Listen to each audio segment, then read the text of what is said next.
Hi and Assalamualaikum to our beloved lecturers and fellow friends. Today we from Group 6 going to present about our project, which is Project 1, 2 and 3 for air and noise pollution. Before that, I will introduce to you guys my group members.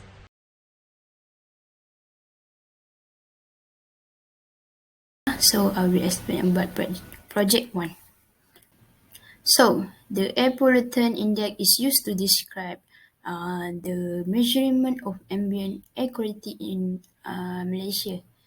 Instead that using the actual concentration of air pollutants, the API is designed in easily understandable range of values to report the air quality. So for this project, we use PM particulate matter 2.5 data in Malacca. That is in Malacca. This is three location. There are three location, which is Alor Gajah, Bukit Rambai, and Bandaraya Melaka. So this is we get after we prepare the data, we will get the graph for this is for PN25 annual average of PN 2.5 in Alor Gajah. Next is the graph for annual average of PN 2.5 in Bukit Rambai. And last is the graph of for annual average of PN 2.5 in Bandaraya Melaka. This three graph is for annually average, but there is a monthly average of 25, but we don't present on this, but in the report there are the monthly average. So the conclusion. So we know that the annual average of PN35 Alor Gajah has ranged 49.42 to 66.23. Bukit Rambai average range is 48.42 to 66.51. And Bandaraya Melaka is 44.83 to 62.99. And the highest data for PN25 is on March at Bukit Rambai, and the lowest is at Bandaraya Melaka on January. This based on the Malaysia Ambient Air Quality Standard. PN 2.5 standard for 1 year is 15 microgram per meter cube. It means that the result of annual average of PN 2.5 in Melaka is exceed the standard. Particle in the PN 2.5 size range can travel deeply into the respiratory tract, reaching the lungs. Export to fine particles can cause short-term health effects such as eye, nose, throat, and lung irritation, coughing, sneezing, runny nose, and shortness of breath. PN 2.5 is also the main cause of reduced visibility, that is haze. PN 2.5 can stain and damage damage stone and other materials, including culturally important objects such as statues and monuments. Some of these effects are related to acid rain effects on materials. That's all from me. Thank you. Okay, next project is Project 2. This project is presenting on how to develop a windrows. We'll introduce what wind direction is. Britannic article explained that a windrows is a map graphic that presents information about the wind in a certain area during a predetermined period. The windrows includes some parts, which are 8 lines, represent 8 directions, and then lengths of the windrows represent the wind frequency, and the thickness of the windrows represents the wind intensity. Okay, in this project, We choose the weather forecast in Shah Alam. The data required are wind speed and wind direction of Shah Alam that are recorded from January 1st to 15th. Here is the link to get the data. The wind direction and wind speed data is written into this table. After the data was prepared, and then we can continue to make windrows using WR Plot View freeware. Here is the interface. First step is go to Tools and then Import from Excel. Then click this icon, specify File, search the file, and open. So the data was imported. Then insert the column name here. First is year. Year is in C column. So write C here. And then for month in B, day in A, hour in D, wind direction in degrees, F, wind speed in G. Then set the first row and the last row to import. First row in 2, and then last row in 61. Then go to station information. Station ID is 1, city, Shah Alam, state, Malaysia, the latitude, 6, 3, 5, then longitude,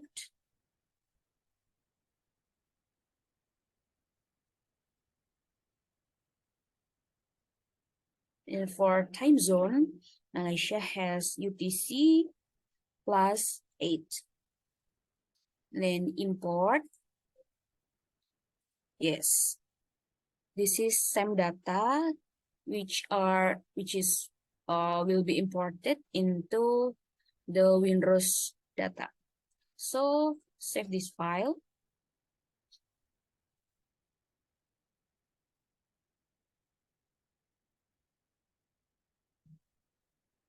Save. After that, close this menu. Close. Then add data file. Import the same data. Open. Then we can check the windrows by click this button. So this is the windrows. And here is the windrows result. The windrows consist of a direction: north, northeast, east, southeast, south, southwest, west, and northwest. And every wind speed have their own color.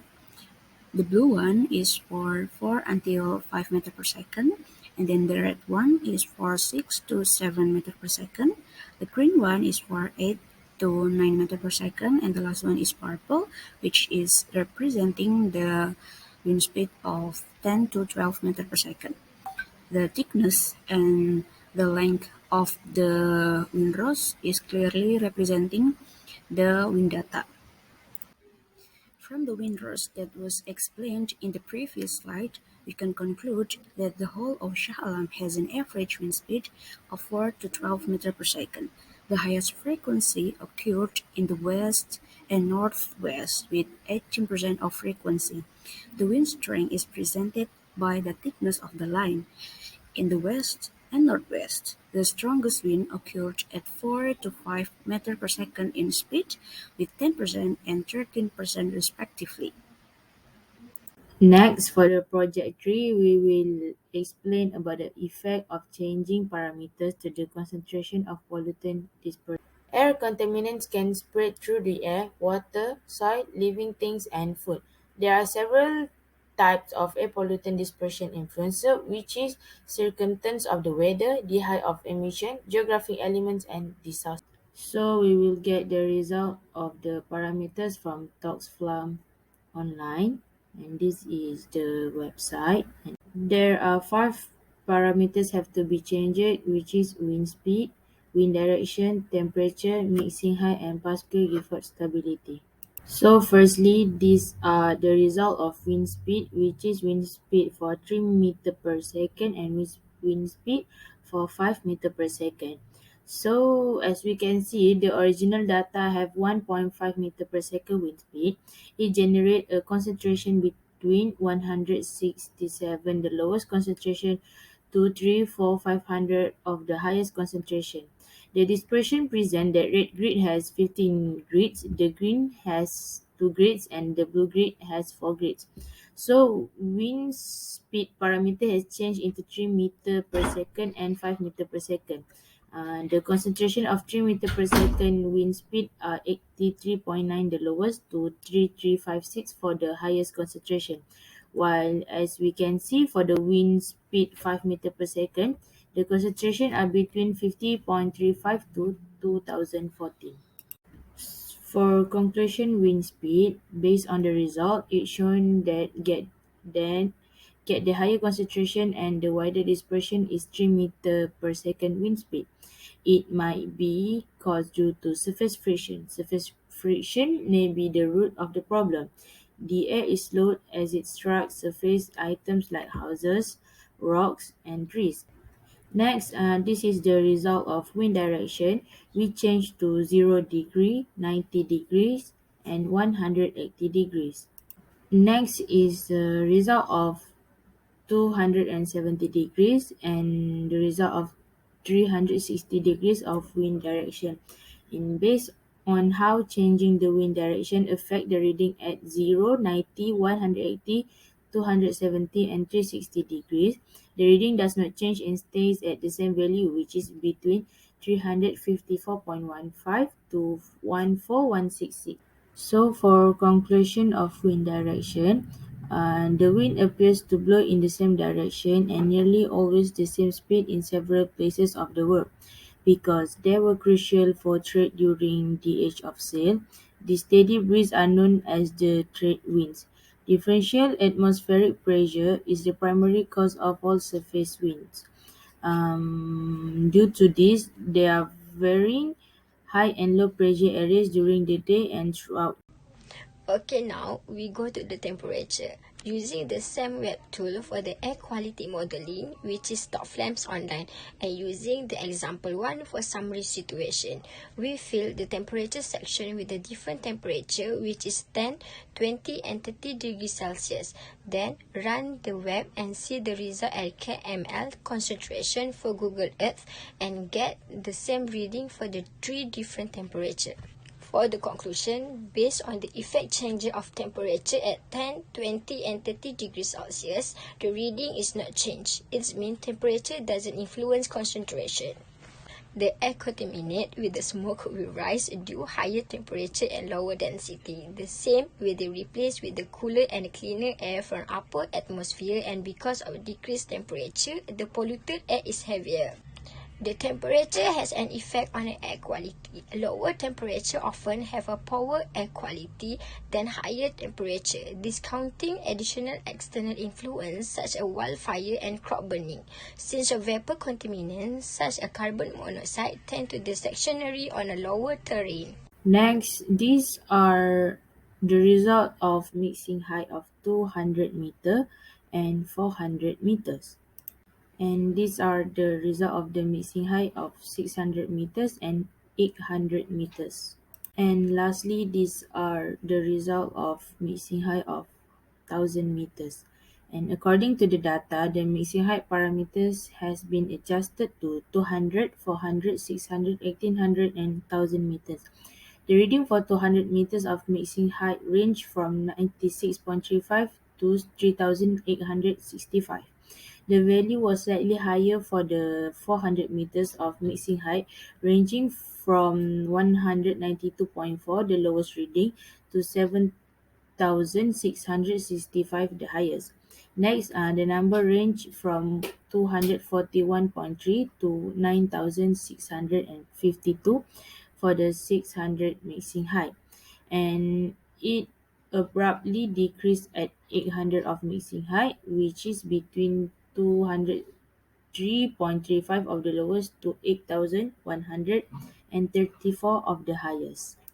So as a result, the reading change that occurred after the mixing height was changed may be due to meteorological factors that include wind speed, wind direction, surface temperature, humidity, sun radiation, and rainfall. So it was investigated how this characteristic affected mixing height. Okay, this is the first result that we've got from the Toxflam web. The first category is Pascal A, which is extremely unstable. And based on the results, you can see that the area with highest concentration is located on the southeast part area. The mid concentration is located in the middle part area, and the lowest concentration is located on the upper part area. The second category, which is Pascal B, moderately unstable. Based on the results, you can see that although the concentration of the area remains the same, the area with the lowest concentration has dispersed and become wider, while the other concentration area remains the same. The third category, which is Pascal C, slightly unstable, and based on the results, the range of the concentration has become wider. The area with the lowest concentration has also become more dispersed towards northwest part area, while the areas with mid and highest concentration haven't really changed. The fourth is category D, which is neutral, and based on the results, the concentration range constantly becomes wider and higher. The area with the lowest concentration also constantly becomes more dispersed. And here you can also see that the area of the mid and the highest concentration has become more dispersed towards the same direction. The fifth category is category E, which is stable. And based on the results, the concentration range still remains wider. The area of the lowest concentration has become more dispersed, and the mid and highest concentration has also become more dispersed and are about to reach the same length as the lowest concentration area. Okay, and the last category is category F, which is extremely stable. And based on the results, the concentration range has become more narrow than the previous results. It is shown that now the mid-concentration area has the same length as the lowest concentration area, while the highest concentration area is half the length. In conclusion, the turbulence of the atmosphere is the most important parameter affecting the dilution of a pollutant. The more unstable the atmosphere, the greater the dilution. The amount of turbulence can be categorized into divine increments or stability classes. The most commonly used categories are Pascal stability classes A, B, C, D, E, and F. Based on D. Bruce Turner's workbook of atmospheric dispersion estimates, Class A denotes that the most unstable or most turbulent conditions, and Class F denotes the most stable or least turbulent conditions. Based on the results we have obtained, it is shown that there are more areas that is considered to be in the F class, which is extremely stable, which means there are more areas that have stable atmosphere and least turbulent conditions.